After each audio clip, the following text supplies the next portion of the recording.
तर धर्मयुद्ध शब्दावर आक्षेप घ्याच फडणवीसांनी ठाकरेंना खुलं आव्हान दिलंय। शरद पवारांमध्ये लपलेला जातीयवाद उफाळून आलाच असं फडणवीसांनी म्हटलं आहे। तर 2019 मध्ये एनसीपी भाजप सत्ता स्थापनेवरून देखील त्यांनी खुलासे केले। देवेंद्र फडणवीस, तुम्हाला धर्मयुद्धाचा अर्थ कळतो? तुम्ही सरळ सरळ या देशामध्ये, या महाराष्ट्रामध्ये दंगलीला प्रोत्साहन देतात आणि मोदीजी तुमचा हा चेला चपाटे, तुम्हाला वाटतंय की यांनी बरंच काय काय केलंय, काही केलेलं नाहीये, आगी लावतोय। पण धर्मयुद्ध या अनिल या शब्दावरती आक्षेप निवडणूक आयोगाकडे नोंदला पाहिजे आणि बॅगा तपासणाऱ्या निवडणूक आयोगाला सांगायचं की यांचा शब्द तपासून मला सांगा। मी तर त्यांना खुलं आव्हान देतो, उद्धव ठाकरे जी, तुम्हाला खुलं आव्हान आहे, माझ्या धर्मयुद्ध शब्दावर तुम्ही आक्षेप घ्या। मला माहिती आहे तुम्हाला जिहाद शब्द आवडतो, तुम्हाला धर्मयुद्ध शब्द आजकाल आवडत नाही, तुम्हाला जिहाद शब्द जवळचा झालाय, तुम्ही जरूर आक्षेप घ्या, मी तुम्हाला खुलं आव्हान देतो। ह्यांचे मशिदीतले फोटो मी दाखवू, मशिदीत जाऊन किंवा इतर ठिकाणी जाऊन त्यांचे टोप्या घालून एकमेकाला घास भरवतानाचे फोटो दाखवू, मोहन भागवत जामा मशिदीत गेलेल्याचे फोटो दाखवू, मोदी मशिदीत गेल्याचे फोटो दाखवू। तुम्ही एकदा जाहीर करा की तुम्हाला मुसलमान नकोत आणि तुमच्या पक्षात जेवढे मुसलमान आहेत तेवढे काढून टाका। चला, माझं जाहीर आव्हान आहे, तुम्ही जाहीर करा ना। जर त्यांच्यात हिंमत असेल तर त्यांनी जाहीर करा की या देशात मुसलमानांनी राहता कामा नये, भाजपने जाहीर करावं।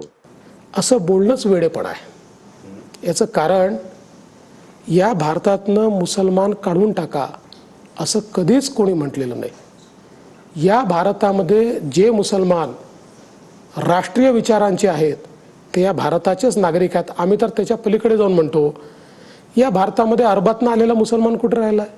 हे सगळे जुने हिंदूच आहेत, एकेकाळचे हिंदू आहेत, त्यामुळे आम्हाला त्यांच्यापासून प्रॉब्लेमच नाही आहे। जे लोक या ठिकाणी भारतामध्ये राहून पाकिस्तानचं गुणगान करतात, जे या ठिकाणी राहून जिहादी काम करतात, जे या ठिकाणी राहून आतंकवादी कारवाया करतात, जे या ठिकाणी राहून काश्मीरच्या विरोधात बोलतात, त्यांच्याबद्दल आम्हाला प्रॉब्लेम आहे।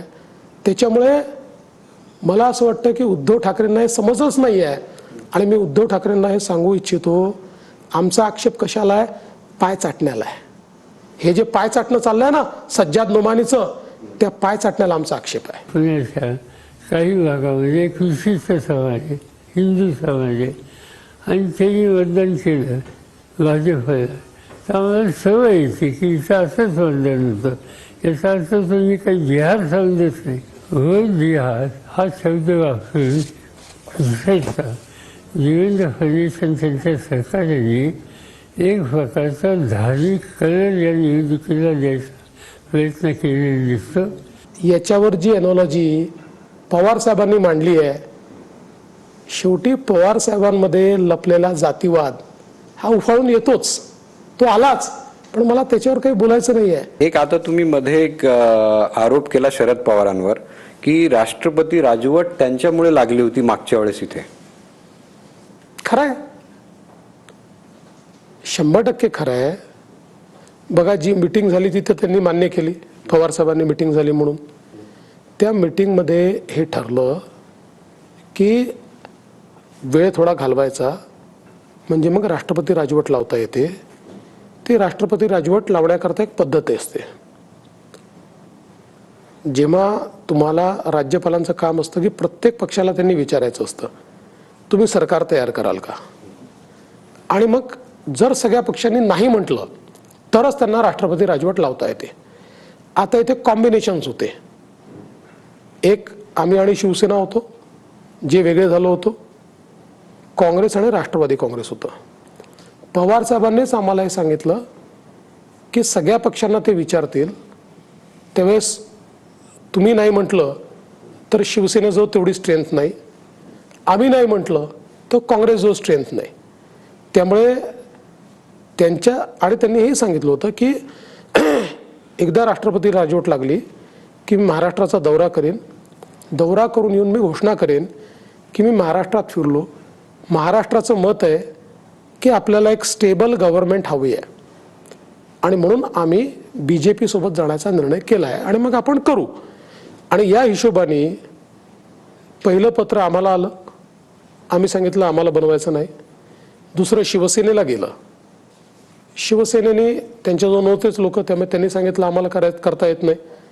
तिसरं पत्र राष्ट्रवादीला गेलं, त्यावेळी त्याचं उत्तर हे माझ्या घरी ड्राफ्ट झालं. म्हणजे माझ्या घरी म्हणजे मुख्यमंत्र्याच्या घरी वर्षा बंगल्यावर ड्राफ्ट झालं. ड्राफ्ट झाल्यानंतर ते अजितदादांनी पाठवलं शरद पवार साहेबांकडे.